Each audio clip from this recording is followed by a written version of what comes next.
Hi, everyone. This is Spiritual Teacher for You. My name is Cassie, and I'm here to do a reading. I am an intuitive energy reader, and I tap into the energy of the collective, you guys, and nature, and whatever else wants to come forward with a message for you and me. So let's get started. I had actually started recording a few minutes ago, but I was not ready. I started making adjustments. I'm like, what are you doing? You're not ready. See, even my phone's going off. I'm still not ready. So there's something here about needing to be ready before you get started and making sure that everything is in its proper place, making sure that the energy is where you want it to be. Before you get something started. Okay. Also, while I was, kind of organizing things, I found in my notebook where I'd written down something, a download. So I want to read it to you because I feel like I discovered it for this message. So the download is: if you have to change who you are to be good at your job or to be good for a partner, then that job or that person's not the one for you. Finding the perfect whatever requires a healing within to know who you are so that you can show up as authentically you. And then you get to decide who accepts you, not the other way around. So there's someone here I feel that needed to hear that message.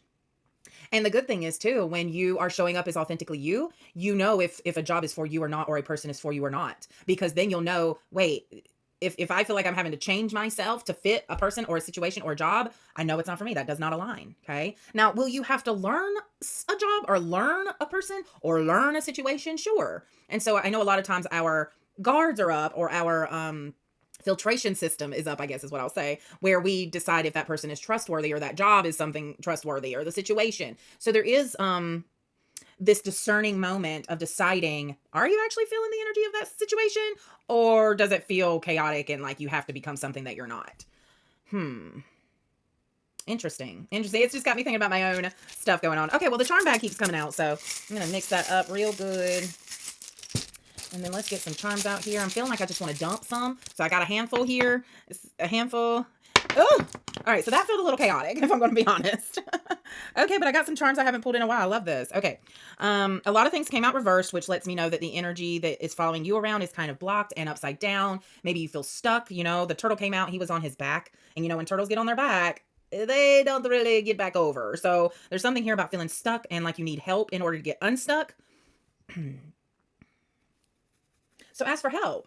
Sorry, I was just taking a moment like, okay, what do they do if they need help? Ask for help. Even if you just look up and say, I don't know what to do in this situation, I'm open to solutions, okay? We've also got the teal flower here. A teal flower and an orange. Those colors together are very beautiful. I don't know if you can see. I really got to do better about showing things to the camera. Orange and teal. It's interesting. Teal is a combination of blue and green, which is your throat and your heart. Orange is a color for the sacral.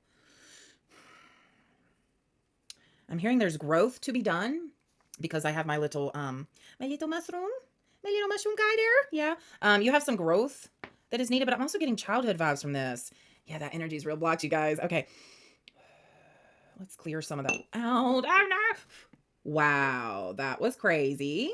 I went to go get my sage to clear some of this energy out. And as I did, the tea light candle I had lit fell over, and then it fell onto my skull air plant. And then my air plant got a little singed right there on the edges. So, what is this about dominoes falling? Letting the dominoes fall? That burning reminds me of when forests burn down.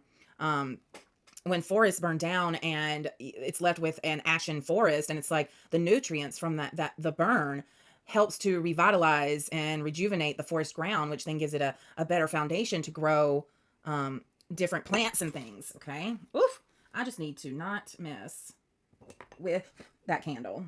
I blew the candle out, you guys. I'm sorry. I'm being a hot mess right now. So I don't know if this is your energy, but I had a red candle lit, which I still have a red candle lit right there. But I lit another red candle. So there is something here about the root chakra. I know that looked orange on the camera. Whew, okay, this energy is nuts.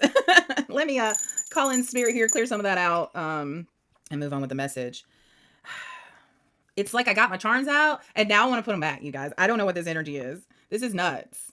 Okay, so we've got this little purple, it's almost like a button, but it has the swirls in there. So I do feel a cycle here of a repeated pattern, you guys. This feels like a familiar situation. And I think what it is I'm so uncomfortable in this energy. And that's where you are. You're so uncomfortable in this energy because it's time to do something. It's time to move. It's time to make a move. It's time to make a decision.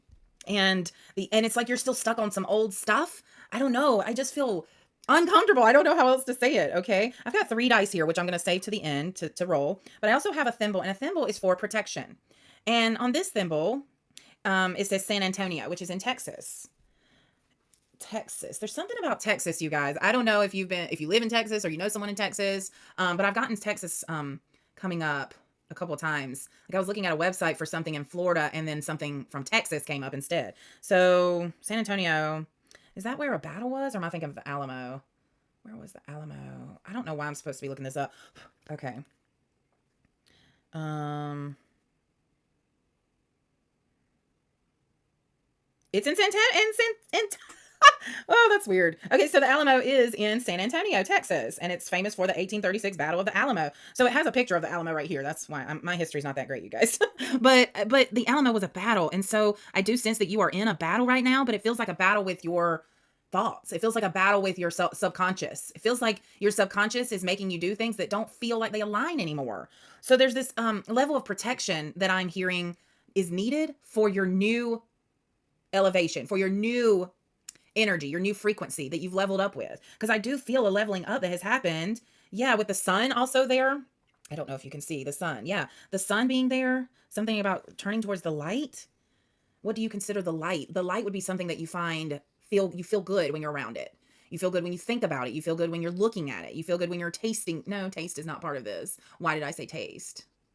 Okay. So maybe eating things that taste good but also feel good in your body. It's not just about your taste buds. Your taste buds are kind of like illusionists.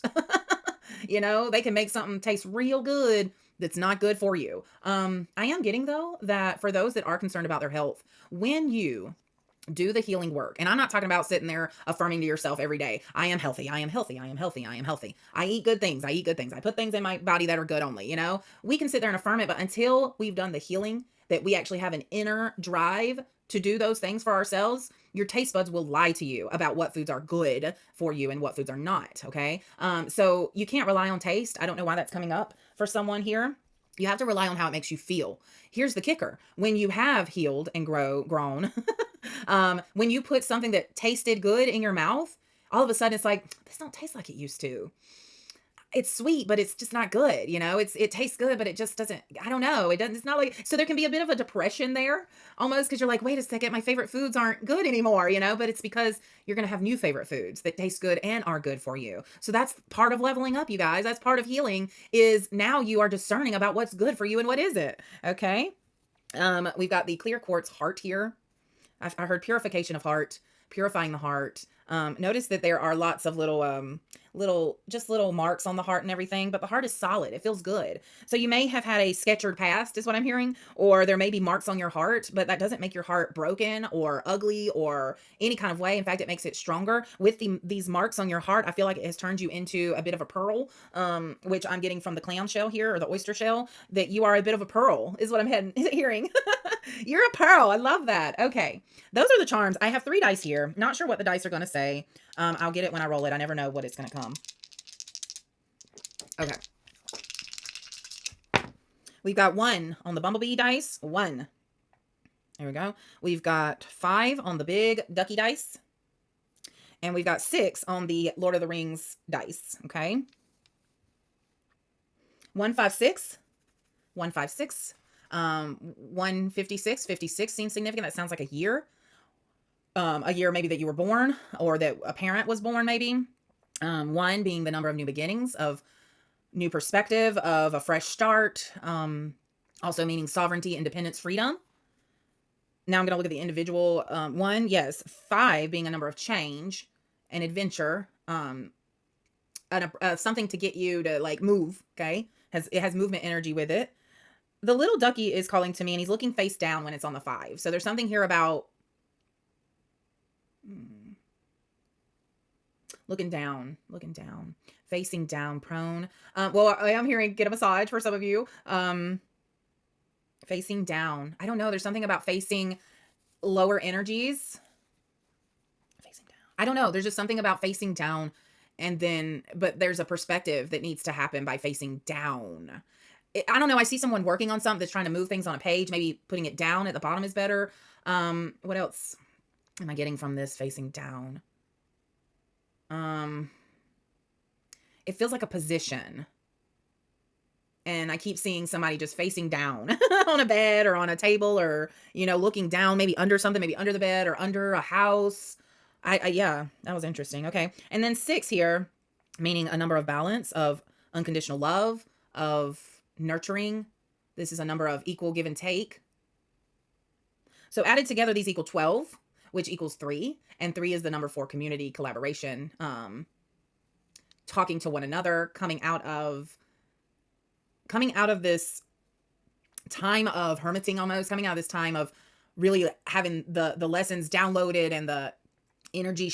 Like, it feels like during this time you've been, what am I getting? I'm getting like the movie Captain America, where he's this scrawny little puny guy with a big heart who, if he could just be stronger, then he could make a difference, because he has a heart like Rudy, from the movie Rudy. Just drive and heart and passion and smarts and, big morals, very ethical. But he feels stuck because of the body he was put in. And so he was actually chosen. And when he goes in the machine, nobody knows what's going on. Everybody's just waiting to see. And then here he appears, this huge muscular dude who still has the same heart. So I feel that you are someone who's been going through an upgrade, but it's like you've been in that chamber, just kind of letting things happen. And it's been uncomfortable and painful. And, you've been noticing a lot of things and a lot of thoughts, and physically you've been going under changes. It's just a lot going on, you guys. I can't even begin to explain all the changes you guys have been going through. It's health changes, I feel, job changes, house changes, relationship changes, friendship changes, food, health, like I don't know. It's just any change you can think of that's been happening. Okay, so that is it for the charms. I'm going to put those away now. And we are going to set up for tarot. Is tarot what wants to come out? No, my Egyptian cards want to come out. And I do hesitate to use these cards, you guys, but look how shiny they are. Because some of the names I don't know how to say, some of the meanings I don't know what they mean. So that feels like the energy of this reading, is that you're not sure that you want to do something because you're not familiar with it, or you're not sure that you want to go in a certain direction because you're not familiar with it. But the energy is there, and yeah, you're going to be a little like, I remember the first time when I was in high school, I was on the track team. Was not a runner. I was a thrower. I did discus and shot put. And I was going to my first meet as a freshman. I can't remember. Yeah, I think a freshman. And we were going to Clemson. And I was so nervous, you guys. A 9th grader. I was on the bus with all the big kids. And I was sitting right up front next to the driver. And I could see, the buses with those big mirrors up front. I could just see myself. And I looked like a deer in headlights. I was so nervous. And I did terrible. I really did. I did terrible. 2 of my throws didn't even count because I didn't even make it to the 50. Was it 50 feet? Yeah, you had to at least throw 50 feet to count. 2 of mine didn't even make it. The 3rd one made it to like 51 feet. I was so new. But I ended up being the best thrower on our team because there weren't many throwers. And I remember my best throw being, and this was in high school now, 94 feet, which doesn't feel far, but to go from 50 to 94, but it took 4 years for me to get to that point. Yeah, anyways, I don't know why I'm keeping on about that. It feels like the message is clear that when you first start something, it's not going to nearly be as comfortable and easy as when you've had years of mastery under your belt or years of practice and skill built up. So yeah, there is this new energy. That number 1 coming out is a new energy. And so, yeah, you may feel uncomfortable and fumbly, and that's okay. You don't have to act like you know what's going on at every point, because you don't. You're learning. All right, lower arm of Sob, illumination or revelation, 33. Yeah, and I'm remembering the charms of the duck facing down. That's what I'm saying, revelation. I feel like looking at something differently is going to get you a new perspective, which leads to revelation. Riemann Carissa. It looks like he's digging for something. So I don't know if you're someone who's digging for information, and that's what the illumination or revelation is what you find once you do some digging. I don't know if this is like positive or negative. I feel like for some of you, the digging you're doing is you're not going to like what you find. And for some of you, it's going to be like, oh my God, this is amazing. So what else can you tell us about this illumination, revelation? What is to be uncovered? Strength. Okay, so Horus comes forward with strength. And the letter B is definitely coming forward there. If you've been seeing Hawks, God of Kingship, you guys, that weird energy is back. What is this? It's self-doubt. It's self-doubt. And yeah. All right, we've got fertility and sex. All right, so I'm going to, and the number 8. Yeah, I'm going to get the guidebook for this deck, because I feel that it is going to have some information. Let me pause. Once again, Spirit does not want me to use the guidebook because you guys, I literally had it in a spot and it's not there. Okay. The pregnant twins with Shati Bakati. I mean, I definitely feel a fertile energy here. For some of you, you could be very fertile right now. What is this? There's, oh, okay. Wait a second.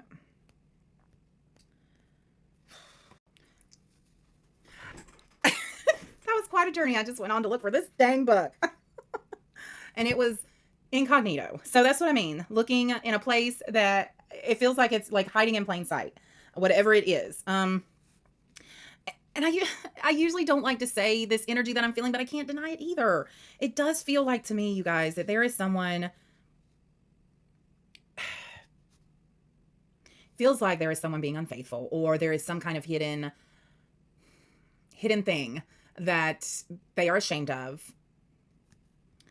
So I found the book. I want to get more because, and that's why I was hesitating so much to give the message, was because it felt in a way negative. But who am I to say that it's negative? You know, I'm sitting here judging the information coming. So I've got to take myself out of that. And I'm not judging the information. I'm just seeing it as something that someone may portray as negative. And so I don't want to say it, but that's not my job to say, to discern what can come or not. It's to say what comes. So I am feeling that someone is digging. They're looking for, because they feel something's there and they're looking for information. And I do believe it has something to do with a partner and their unfaithfulness. So let's look up these cards here because I'm getting, well, fertility and sex came right away. Like I opened right up to it. So I'm going to read that. Washati Bakati, the pregnant twins.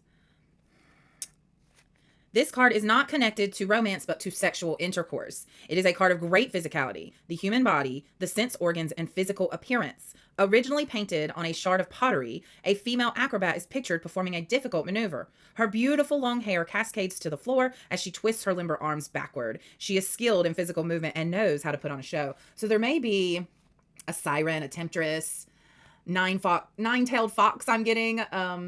If you don't know what that is, look it up. But basically what I know about it is it's someone, a shapeshifter, basically disguised as a beautiful woman or a beautiful man coming to distract you. So this feels like distraction to me. It feels like someone coming in to distract you, to tempt you, to make you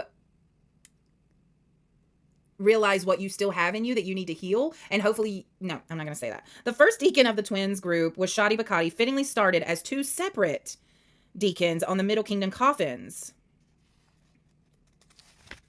Okay.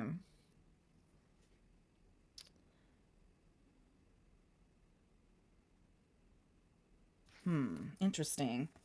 Okay, so I'm going to, no, Spirit wants me to keep using this deck. Oh, you guys, thank you for being with me as I go through this. I'm so sorry. I am definitely battling the energies here, and I'm trying really hard to let it flow. Look at me. I even have my legs crossed. What's wrong with me? Okay. Let's move forward. See, that's the kind of energy, you guys. I'm sitting here, what's wrong with me? That's so negative. Okay, I'm going to take a moment now to center myself and get clearer and be more of a, God, see, my words aren't even coming. A neutral party here. Okay, be a neutral party. The numbers 33 and 8 feel significant. We've got harvesting of rewards.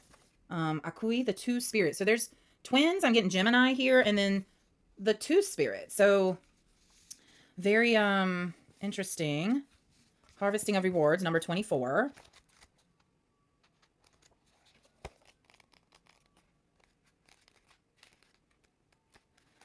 All right. The blessings inherent in this card may be either material or spiritual, but in either case, they are entirely good and will be collected by you in due time. So this is getting what you want, but only because of the work you've done to obtain it. This is, you've been working hard. Yes, you've been working hard on growing and healing. So when this temptress comes, or tempter comes, you have the strength from Horus and yourself of growing to handle it. And I do feel this distrust in yourself.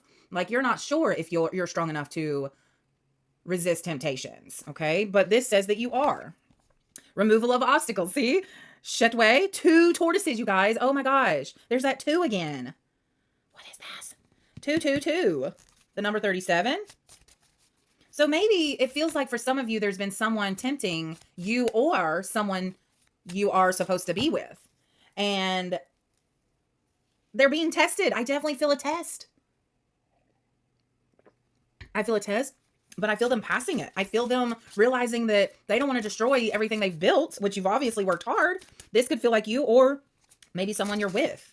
If I want to get real specific here, this feels like a relationship where one person has been faithful the whole time, but they can feel that their partner is maybe being tempted by outside influence, by this temptress, by material things. I'm getting the devil card from that fertility and sex card. So this just feels like temptations and all the things that are going to distract you from your highest path. But it feels like you or your partner have done the work in order to overcome this temptation and harvest the rewards of that. And removing that obstacle of this temptress, once she realizes or he realizes that you are not actually falling for their tricks, their good looks, I almost see them like, excuse me? Like, you're rejecting me? Yeah, I am. You ain't nothing but a pretty body, okay? All right, so we have change in circumstances and being of service that just came out. So with that change of circumstances and the birth there, Carrie Hepid and Ken met under the hind part of the cow. There's that underneath again, that facing down, the under part of the cow. So yeah, it's like these under things coming to tempt you. But change in circumstances, I feel a rebirth happening with every choice you make. You're either choosing to level up in life or to continue down the same path. So I see you choosing a different path to level up here. And instead of going to serving yourself, you are transitioning into serving others, which is so beautiful to come to a point in your life that you feel good enough that you got into. And this is why people say focus on yourself. It's not selfish to show yourself love, because what you're doing is you're getting to a point to where you can be of service to others. You can't give from an empty cup. So people feel so bad about working on themselves and feel guilty for choosing themselves. No, that's what you're supposed to do. You're supposed to work on yourselves and heal and grow and deal with your trauma so that you can be of service to others. Okay. Another one came out, that number 5. There it is again. This is accomplishment. Exactly. And once you transition and you change your circumstances and your mentality to where you know that you're good with, and the harvesting of rewards that comes with abundance, right? And with this abundance, I see you wanting to make a difference, wanting to help. Maybe you've thought of a healing center or a study center or some place or something that could help the masses to awaken or to heal themselves. I see a lot of teachers, healers, therapists here. I feel you. I also feel like this is people who have ingenious ideas, very ingenuitive, creative, using practical things to create long-lasting changes for people. Okay, so this is big accomplishment. Look at you up there, being carried and whisked away on your accomplishments. Okay. I'm still getting some throat things here a lot. So I do feel tarot. I want to use tarot, but every time I go to use it, the energy feels weird. Okay. So I'm going to use my Shaman Oracle deck, which is another deck that I'm not very much used to, and need to look up the meanings half the time, but I do have my book right here in case I need to. So there we go. No panic mode. So there is something here about having a guide with you when you start something, or like like a guidebook or a mentor, someone to kind of look to if you're just not sure, Okay. Shaman Oracle deck. And you know what? We're going to end on whatever comes out here. The owl comes out, but just briefly. Of course, that's that infinite wisdom. Owls have been coming up. In fact, an owl appeared on my channeled art series for the solar plexus. So if you check that out, you'll get some messages from the great infinite owl wisdom. This channeled art has been very interesting. Lots of things have transformed through me painting, channeling art through the solar plexus. They all started as something very different and everything has transformed. It's either gotten brighter, bigger, bolder, bloomed, or, just things have really fallen into place. So that's what it feels like for the solar plexus is you're blooming. Things are transforming inside of you. You're transforming your energy, your confidence, your self-awareness, your self-esteem, your self-confidence. Like you've really come far in working on you and showing up as who you are in this world and doing it bravely with strength. I'm getting lion symbolism here. Also, that orange color is coming very strongly right now for the sacral. So there is this something about staying creative in order to allow the flow. So whatever, and I get it. Being creative takes getting into the creative flow, which can feel vulnerable. It feels vulnerable. It feels like anything could go wrong, but man, so much can go right, All right. What do you want to tell us, Shaman Oracle deck?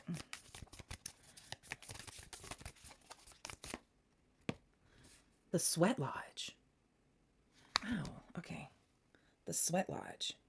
I've never gotten this card before, and it's the number 54. Also, triangle symbolism has been coming forward to me lately. So maybe you've been seeing triangles, and it's facing down. That triangle is facing down. So, Spirit, what is the energy of facing down? I'm almost getting like Mission Impossible, like coming down from the roof. trying to get something with the wires suspended in the air, but you're like facing down. It's interesting that it came from the roof. So it feels like there's something here about solidifying the energy or the downloads or the messages or the epiphanies you've been getting with all the thoughts and things that going on in your mind. It feels like they need to be cemented and solidified in. So almost like there's grounding here that needs to be done. Yes, that's what this is grounding. 5 and 4 make 9. 9 is a completion of a cycle. It's not completed quite yet, but it is, you are on the last level. You're on the last stage before, it's just a completion before the next level. Does that make sense? So this is where mastery happens, where the last final little push happens. Yeah. Sweat lodge. Sweat and bullets here. You go into a sweat lodge to get rid of impurities, right? So there is a purging that needs to happen before you get to the next level. And that's why level 9 can, the number 9 can be quite intense, because you're now, it's like the final push before birth happens, you know, like one more push, we see the head, come on, you know, it's just that final go at it. And that's a great place to end, you guys. Again, that was very clunky energy I was feeling. I hope I worked through it for you guys. I know that these readings are hard to get through sometimes, but if you've made it this far, thank you so much. I really appreciate your energy and connecting to you. And I hope that this is resonating with you and giving you some insight. Yeah. Also check out my TikTok and my Facebook, because I put different things in different places. TikTok has a lot more short just little things. And then Facebook, I tend to post these videos and basically what I post. So Facebook really is a repeat of other things I have going on. So if you are on my Facebook, you're probably seeing things I posted either on TikTok or YouTube. Yeah. And the other things I've got going on, I wrote a children's book called All the 7 Things, and I wrote and illustrated. My niece helped me digitize the illustrations. It's a very cute book, teaches lessons for elementary math students, as well as a lesson in life on, you know, being a person, but in number form. It's a great book, you guys, seriously. And I'm working on my next one, which is about the number 8, which is so funny that the number 8 came out in this reading. But yeah, and it's called What's So Great About 8? All right. I keep talking about it so that I make sure I work on it. All right, guys, much love and light to you. Thank you so much. Seriously, thank you so much. Bye.